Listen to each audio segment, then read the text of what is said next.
24 hours after being sentenced for the murder of Austin Metcalf, Karmelo Anthony has been moved out of Collin County and into the state's prison system. This is the picture just sent to us within the last half hour from the TDCJ.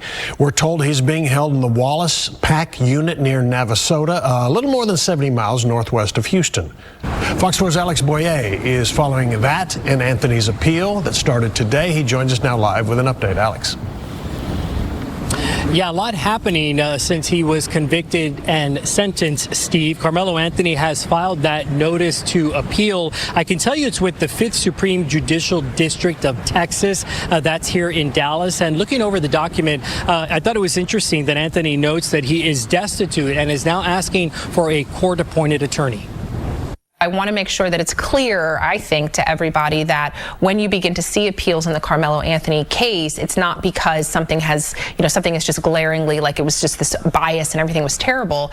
It is absolutely the next natural step. Criminal defense attorney Bree West, who is not involved in the Karmelo Anthony case, is giving some legal insight into what happens next now that the 19-year-old has been convicted of murder for the stabbing death of 17-year-old Austin Metcalf. This process is not over. I think that it's important that people understand that the appellate process is a necessary part of our criminal justice system. On Wednesday, Anthony filed a notice of appeal to the 5th Court of Appeals in Dallas. In it, Anthony states that he is a penniless, destitute, and indigent person, too poor to employ counsel. He goes on to say, "I pray that the court will appoint an attorney to represent me in this appeal." You're going to always appeal on sizable sentences to make sure that as you objected, and if those objections were overruled for whatever reason, that some higher body, some higher court is going to say to that lower court,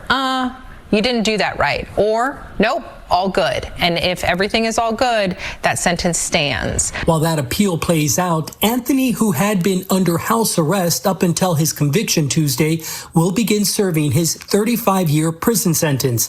Anthony must serve at least half of that, more than 17 years, before he is eligible for parole. Parole eligibility and parole release are not the same thing. So at the halfway mark is when Karmelo Anthony becomes eligible for parole. Whether or not that parole will be granted is up to a totally different body that's inside of the Texas Department of Criminal Justice.